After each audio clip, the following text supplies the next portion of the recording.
কারণ জনসভা করতে করতে তো সে জনগণের সাথে জনগণকে সে উদ্বুদ্ধ করে যে এই সংস্কারগুলো যদি না হয় তাহলে কিন্তু আপনারা আমার যারা এটার বিপক্ষে থাকবে তাদের বিরুদ্ধে আপনারা দাঁড়াবেন। এই ধরনের এভাবেও তো জনমত তৈরি করতে হয়। সেই সময় চীন রাশিয়া ঢুকবে কিনা, কতটুকু সাহায্য করবে, সুতরাং এটা কিন্তু একটা বড় আকার ধারণ করতে পারে। যদি ইরানকে সত্যি সত্যি যুক্তরাষ্ট্র অ্যাটাক করে তাহলে যুক্তরাষ্ট্রের যে যত সোলজার আছে তাদেরকে ইরানও অ্যাটাক করে বসতে পারে। হচ্ছে যে ট্রাম্পেরও তো আবার একটা ইয়ে আছে যে ট্রাম্প একটু বেশি বেশি বইলা তারপর লাস্টের দিকে নিচের দিকে একটা ডিল করে।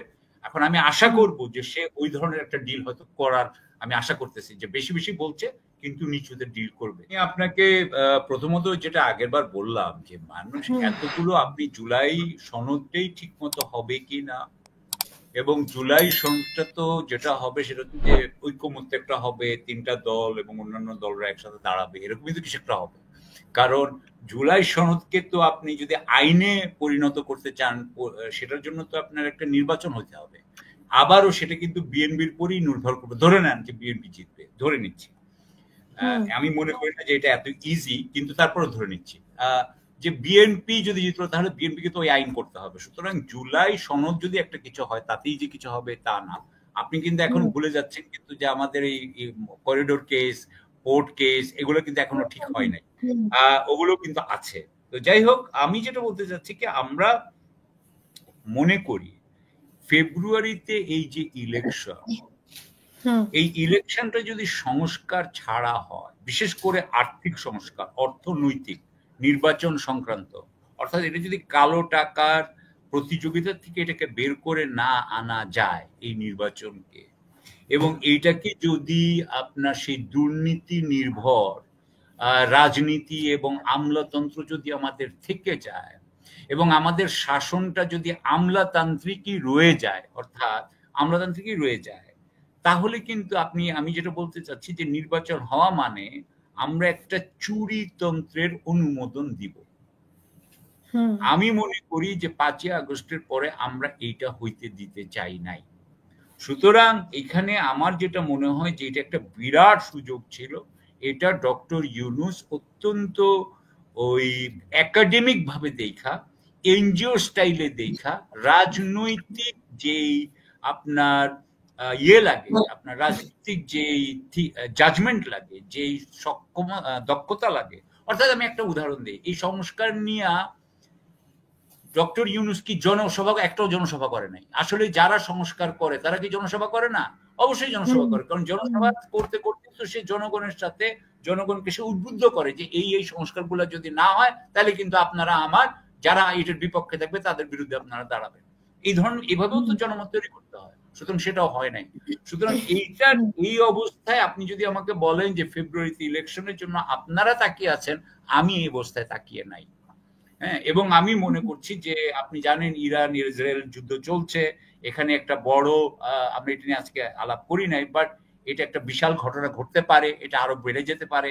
এখানে যদি আপনার কাছে একটু শুনতে চাই যে মানে এটা আসলে বাংলাদেশকে কতটা এফেক্ট করতে পারে। আজকে শুনেছি যে তেহরানের দূতাবাস থেকে বাংলাদেশের মানে সরিয়ে নেওয়ার চেষ্টা করা হচ্ছে। জি, কারণ ওটার কাছেই বোধহয় 1 মাইলের মধ্যে দুটো মিলিটারি স্থাপনা আছে।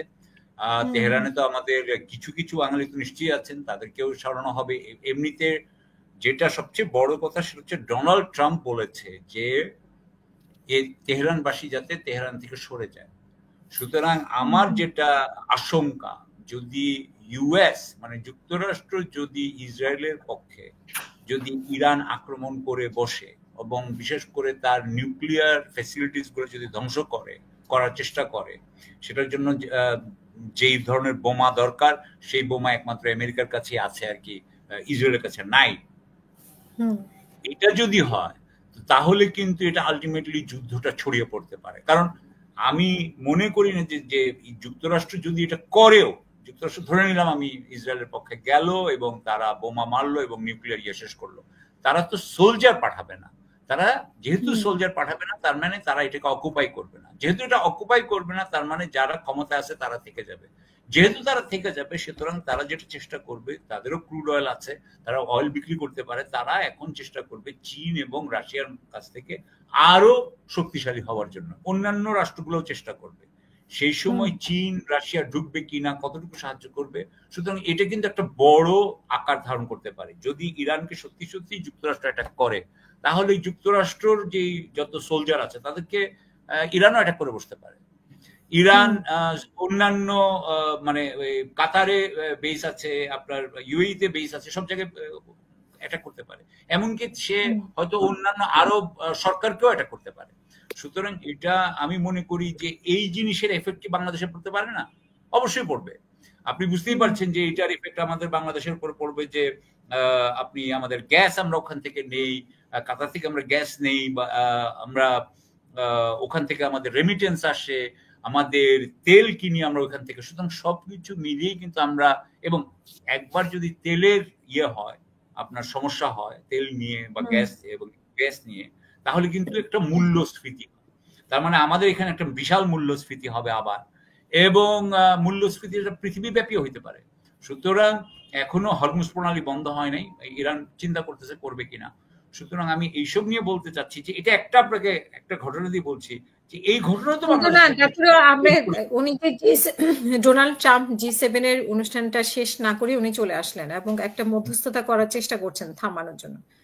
তো এটা আসলে না না না, উনি থামানোর চেষ্টা, উনি বলছেন যে আমি থামানোর থেকে, সিজ ফায়ারের থেকে, যুদ্ধবিরতির থেকেও ভালো কিছু। কিন্তু উনি তো অন্তত পাবলিকলি যেটা হচ্ছে, উনি বলছেন যে পুরো মানে ইয়েকে ইরানকে উনি সারেন্ডার করতে বলছেন। ইরানকে বলতেছেন যে গিভ আপ এভরিথিং। ইরান তো এটা গিভ আপ করবে না, আপনি ধরে রাখতে পারেন যে ইরান এটা গিভ আপ করবে না। সুতরাং এখন আমি ধরছি যে ট্রাম্পের তো আবার একটা ইয়ে আছে, যে ট্রাম্প একটু বেশি বেশি বইলা তারপর লাস্টের দিকে নিচের দিকে একটা ডিল করে। এখন আমি আশা করব যে সে ওই ধরনের একটা ডিল হয়তো করার, আমি আশা করতেছি যে বেশি বেশি বলছে কিন্তু নিচুতে ডিল করবে, কারণ আমি চাই না যে যুক্তরাষ্ট্র এই যুদ্ধে জড়াক। সুতরাং এই অবস্থায় আমি এখনো জানি না যে ডোনাল্ড ট্রাম্পের উপরে ইসরায়েলি গভর্নমেন্ট কতখানি মানে ইনফ্লুয়েন্স করছে। যেমন ধরেন G7 যেখানে বলা হচ্ছিল ইসরায়েলকেও কিন্তু দোষ দেওয়া হচ্ছিল, G7 এর অন্য লিডাররা কিন্তু বলতে চাচ্ছে ইরানের দোষ নেই, ইসরায়েলের দোষ আছে। সেটা কিন্তু উনি মানতে রাজি হইলেন না, এবং উনি ইসরায়েলের উপরে কোনো ইয়ে ধরনের ল্যাঙ্গুয়েজ উনি সাইন করতে রাজি হন নাই। সুতরাং সেই হিসেবে আমি বলছি যে এখনো আমি ডোনাল্ড ট্রাম্প যে যে এই আক্রমণে জড়াবে না ইউএসএ কে, আমি সেটা সম্পর্কে, সেটা আবার বাংলাদেশে কিভাবে প্রভাব বিস্তার করবে যদি লং টাইম এটা চালু থাকে আর কি। উত্তর কোরিয়া এবং চীনের সাথে একটা সহযোগিতা কিন্তু অনেকেই এখন করতে চাবে, কারণ তারা জানবে যে পশ্চিম যুক্তরাষ্ট্র এবং যেটা ইসরায়েল করতে যাচ্ছে, এটা অনেকেই করতে চাবে।